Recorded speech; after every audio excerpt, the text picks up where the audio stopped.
Saudara-saudari dan anak-anak yang terkasih dalam Kristus, dari Novisiat SVD Kuburuteng Manggarai Flores NTT, saya Pastor Freddy Jahadin SVD menyampaikan ucapan selamat jumpa lagi lewat siraman rohani. Hari ini Sabtu 6 Februari 2021. Injil hari ini diambil dari Markus bab 6 ayat 30 sampai 34. Kita diajak untuk bersikap bijaksana dan rela berkorban bagi sesama.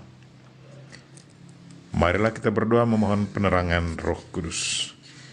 Dalam nama Bapa dan Putra dan Roh Kudus. Amin. Tuhan dan Allah kami, puji dan syukur kami haturkan kepadamu atas contoh hidupmu yang sangat luar biasa. Engkau selalu memprioritaskan kepentingan sesama daripada kepentingan diri sendiri. Tuhan, bantulah kami, semoga contoh hidupmu selalu menjadi semangat hidup kami, dan kami pun hayatinya dalam hidup harian kami. Bantulah kami Tuhan, agar bisa menjadi pribadi yang bijaksana dan rela berkorban.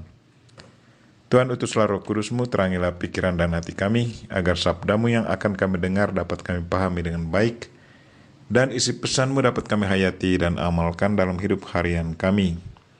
Doa ini kami sampaikan dengan perantaraan Kristus Tuhan kami. Amin. Tuhan sertamu dan sertamu juga. Inilah Injil Yesus Kristus menurut Markus bab 6 ayat 30 sampai 34. Dimuliakanlah Tuhan. Pada waktu itu Yesus mengutus murid-muridnya mewartakan Injil. Setelah menunaikan tugas itu, mereka kembali berkumpul dengan Yesus dan memberitahukan kepadanya semua yang mereka kerjakan dan ajarkan. Lalu Yesus berkata kepada mereka, "Marilah kita pergi ke tempat yang sunyi, supaya kita sendirian, dan beristirahatlah sejenak." Memang begitu banyaknya orang yang datang dan pergi, sehingga makan pun mereka tidak sempat. Maka pergilah mereka mengasingkan diri dengan perahu ke tempat yang sunyi. Tetapi pada waktu mereka bertolak, banyak orang melihat dan mereka mengetahui tujuannya. Dengan mengambil jalan darat, segeralah datang orang dari semua kota ke tempat itu, dan mereka malah mendahului Yesus. Ketika mendarat, Yesus melihat jumlah orang yang begitu banyak, maka tergeraklah hatinya oleh belas kasihan kepada mereka, karena mereka seperti domba yang tidak mempunyai gembala. Lalu mulailah Yesus mengajarkan banyak hal kepada mereka. Demikianlah Injil Tuhan. Terpujilah Kristus.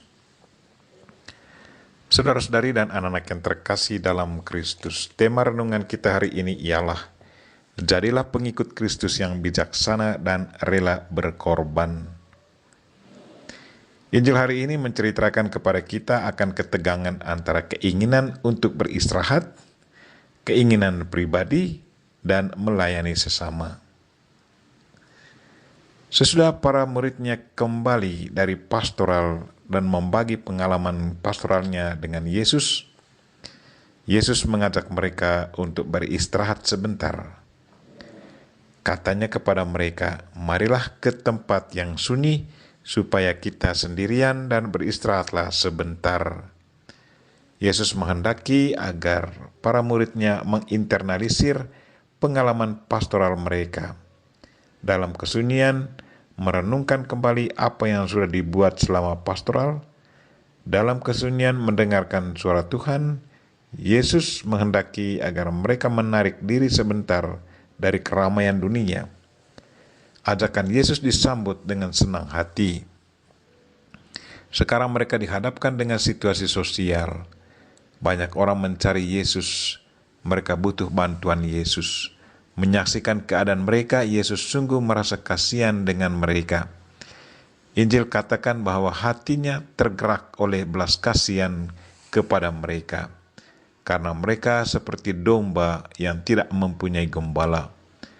Lalu ia mengajarkan banyak hal kepada mereka. Yesus langsung mengambil keputusan. Kesadaran akan tujuan kedatangannya ke dunia ini sungguh mendorong dia untuk turun melayani mereka. Ia datang untuk melayani, bukannya untuk beristirahat dan menikmati keinginan pribadi. Dengan ini, Yesus Kristus mau mengingatkan, sekaligus mengajar para murid-Nya untuk bersikap bijaksana dan berkorban demi keselamatan sesama. Prioritaskan keselamatan sesama ketimbang kesenangan pribadi. Melayani dengan cinta dan penuh sukacita akan selalu mendatangkan kebahagiaan yang sulit dilukiskan. Semakin kita melayani sesama dengan penuh cinta dan menyaksikan kebahagiaan mereka yang dilayani, maka kekuatan pun bersemi di dalam diri kita. Saya bisa bayangkan perasaan Yesus dan para rasul sesudah melayani mereka yang menderita. Kesembuhan mereka sudah menjadi kebahagiaan Yesus dan para rasul. Menyaksikan kebahagiaan mereka yang dilayani, maka energi positif turut dipancarkan kepada mereka yang melayaninya. Roh Tuhan yang masuk ke dalam diri mereka yang dilayani turut dipancarkan keluar dan masuk ke dalam diri mereka yang melayaninya. Karena itu mereka yang melayani turut mendapat kekuatan dan kebahagiaan. Marilah saudara-saudari dan anak-anak yang terkasih, promosikan apa yang sudah dijalankan oleh Yesus Kristus bersama para murid-Nya, yaitu prioritaskan kebutuhan orang lain daripada diri sendiri. Wujud nyatakan cara mereka melayani dalam hidup kita.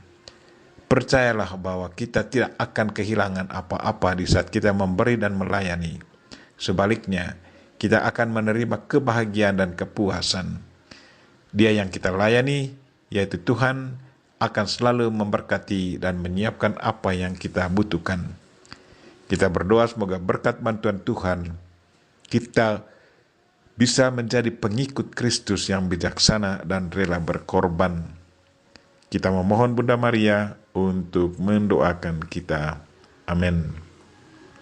Marilah kita mohon berkat Tuhan, Tuhan sertamu dan sertamu juga. Semoga saudara sekalian dan mereka-mereka yang kita doakan pada hari ini, secara khusus mereka yang sakit dan segala aktivitas kita sepanjang hari ini, dilindungi, dibimbing, dan diberkati oleh Allah yang Maha Kuasa, Bapa dan Putra dan Roh Kudus. Amin.